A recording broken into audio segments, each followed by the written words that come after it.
Antarctica दुनिया का इकलौता ऐसा कॉन्टिनेंट है जहां ना तो कोई मुल्क है, ना कोई हुकूमत है और ना ही कोई ट्राइबल लोग हैं जो यहां सदियों से रहते हों। और इसकी एक सिंपल वजह ये है कि ये दुनिया का सबसे ठंडा कॉन्टिनेंट है। यहाँ का टेम्परेचर -90 डिग्री तक पहुंच जाता है। ये सर्दी तो फिर भी किसी तरह बर्दाश्त की जा सकती है, मगर आंखों को अंधा कर देने वाले 300 किलोमीटर पर आवर की स्पीड से चलने वाली हवाओं के तूफान इस खित्ते को मजीद नाकाबिल रहाइश बना देते हैं। ये दुनिया का सबसे सूखा कॉन्टिनेंट भी है, इसलिए इसे एक डेजर्ट क्लासिफाई किया जाता है। लेकिन इसके बावजूद कई मुल्कों ने अंटार्कटिका पर कब्जा करने की कोशिश की। इस मैप में आप देख सकते हैं कि कौन सा मुल्क अंटार्कटिका के किस हिस्से को अपना क्लेम करता है। इन तमाम मुल्कों के रिसर्च सेंटर्स भी यहाँ मौजूद हैं। इन्हीं रिसर्चर्स ने यहाँ ऐसी डिस्कवरीज की हैं जो आपके होश उड़ा देंगी। इन्हीं में से चंद डिस्कवरीज आज हम आपको बताएंगे जो शायद ही पहले आपने कभी सुनी हो।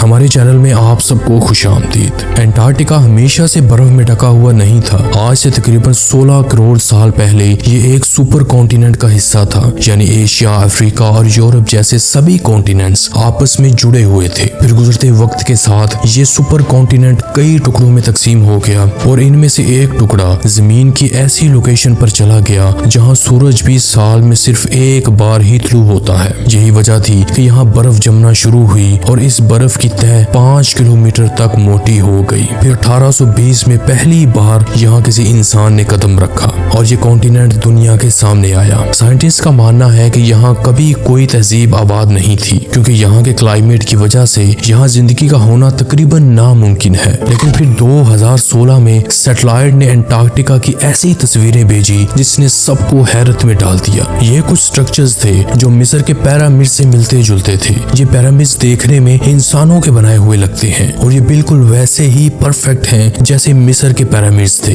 इतनी परफेक्ट कैलकुलेशंस अपने आप वजूद में नहीं आ सकती, इसलिए साइंटिस्ट का ख्याल है कि यहाँ कभी ना कभी कोई सिविलाइजेशन जरूर आबाद थी, जो इस बात का सबूत है कि ये जगह कभी रहने के काबिल हुआ करती थी। इस डिस्कवरी का एंड यहीं पर नहीं हुआ। अभी साइंटिस्ट को मजीद हैरान कर देने वाली चीजें सामने आने वाली थी। ये स्ट्रक्चर्स यहाँ कैसे बनाए गए और कब बनाए गए और किसने बनाए, इन तमाम सवालों के जवाब तलाश करने के लिए 2017 में जर्मन जियोलॉजिस्ट की एक टीम ने अंटार्कटिका की बर्फ में ड्रिलिंग करके जमी हुई बर्फ के नीचे सी फ्लोर से कोर सैंपल जमा किए। इन सैंपल्स से 60 किस्म के दरख्तों के जीन्स मिले जो जमीन पर मौजूद किसी भी रेन फॉरेस्ट में पाए जाते हैं, और यहाँ की खुश्क जमीन से भी कुछ पत्तों के निशान मिले जो तकरीबन 12 करोड़ साल पुराने थे। 1970 में साइंटिस्ट ने पहली बार अंटार्कटिका में आइस पेनिट्रेटिंग रेडार का इस्तेमाल किया। फ्लोर मैपिंग के दौरान रेडार पर अजीब किस्म की रीडिंग नजर आई जिसकी रिसर्चर्स को बिल्कुल भी तवक्को नहीं थी। रेडार बर्फ के नीचे फ्रेश वाटर दिखा रहा था। फिर 1991 में रशियन और ब्रिटिश साइंटिस्ट ने मिलकर इस जगह बर्फ में 4 किलोमीटर नीचे तक ड्रिलिंग की और जिससे पहली बार अंटार्कटिका में एक झील सामने आई। ये झील 15 मिलियन साल पुरानी है और अब तक इंसानों की नजरों से ओझल थी। यहाँ इससे भी ज्यादा हैरान कर देने वाली बात ये है कि जहाँ सतह पर टेम्परेचर -50 डिग्री सेंटीग्रेड था, लेकिन इस झील का टेम्परेचर सिर्फ 3 डिग्री सेंटीग्रेड था। फिर 2012 में 3623 मीटर ड्रिलिंग करके पहली बार इंसान इस झील के अंदर गए। जब रिसर्चर्स ने झील के पानी के सैंपल्स लेकर इनकी इंस्पेक्शन की तो इसमें ऐसे बैक्टीरियाज के DNA मिले जो इससे पहले जमीन पर कहीं और मौजूद नहीं है। इन बैक्टीरियाज को जिंदा रहने के लिए खुराक या सनलाइट की जरूरत नहीं होती, बल्कि ये पत्थरों में मौजूद केमिकल्स की वजह से जिंदा रहते हैं। और इस डिस्कवरी के बाद साइंटिस्ट ने ये दावा खत्म कर दिया कि जमीन पर जिंदा रहने के लिए हर जानदार को सनलाइट की जरूरत होती है। इस झील का नाम लेक वोस्टोक है और अब तक ऐसी 400 से ज्यादा लेक्स डिस्कवर की जा चुकी हैं। अब तक जितनी भी डिस्कवरीज आपने सुनी हैं, आपको लग रहा होगा कि ये एक बड़ी कामयाबी है इंसानों की, लेकिन जो डिस्कवरी आप आगे सुनने जा रहे हैं वो आपको ये सोचने पर मजबूर कर देगी कि हम इस जमीन पर अकेले नहीं हैं। 26 अगस्त 1946 वर्ल्ड वॉर 2 के बाद अमेरिका दुनिया पर अपनी धाक बिठाने के लिए नए नए मिशन लॉन्च कर रहा था। इन्हीं में से एक मिशन हाई जंप के नाम से भी लॉन्च किया जाता है। ये मिशन खास तौर पर अंटार्कटिका को एक्सप्लोर करने के लिए लॉन्च किया गया था। और इस मिशन में 13 बहरी जहाज और 23 फाइटर प्लेन्स शामिल थे। इन फाइटर पायलट्स में से एक पायलट ऐसा था जिसने साउथ पोल से नॉर्थ पोल तक प्लेन को उड़ाया था। इस पायलट का नाम था रिचर्ड एवलिन बर्ड। ये मिशन तो कामयाब हो गया था, लेकिन एडमिरल बर्ड ने कभी किसी को नहीं बताया कि आखिर अंटार्कटिका में उसने क्या देखा और उसके साथ क्या हुआ। और इसी चुप के साथ 11 मार्च 1957 को वो इस दुनिया से चला गया।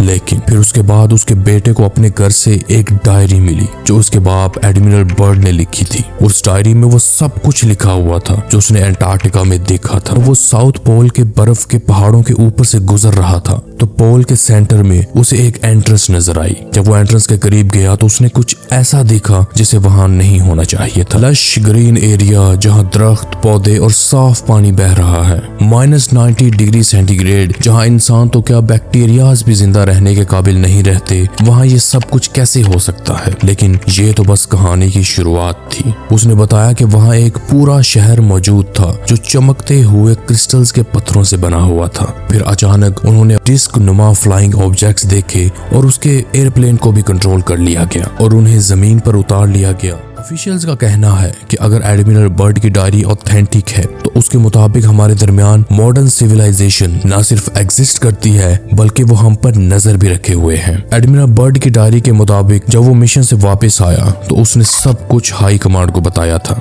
लेकिन गवर्नमेंट ने उसे हमेशा चुप रहने को कहा और इस मामले को कभी भी पब्लिकली एक्सप्लेन ना करने का हुक्म दिया। इसीलिए उसने कभी किसी से इस मिशन के बारे में बात नहीं की। और अब आते हैं अंटार्कटिका की उस डिस्कवरी की तरफ जो आने वाले वक्त में दुनिया की बैकबोन का किरदार अदा करेगी और इसका हसूल वर्ल्ड वॉर का बायस भी बन सकता है। ये सब क्यों और कैसे होगा, आइए जानते हैं।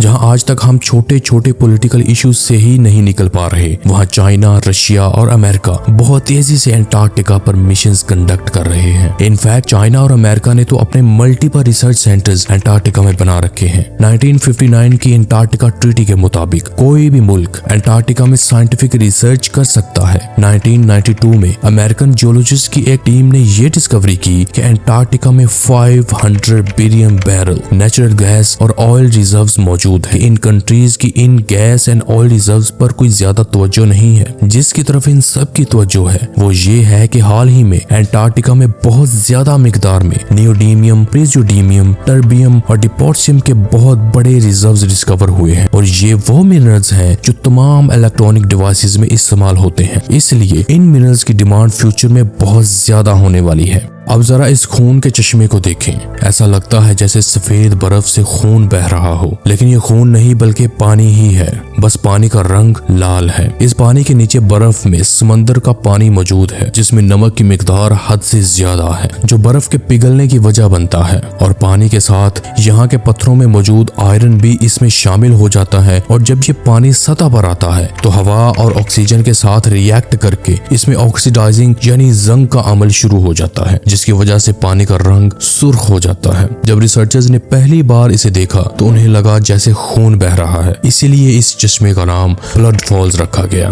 तो ये थी आज की हमारी स्टोरी। इस बारे में आप क्या सोचते हैं, अपनी राय का इजहार कमेंट सेक्शन में जरूर कीजिए। मिलते हैं ऐसी ही एक दिलचस्प वीडियो में, तब तक के लिए अल्लाह हाफिज।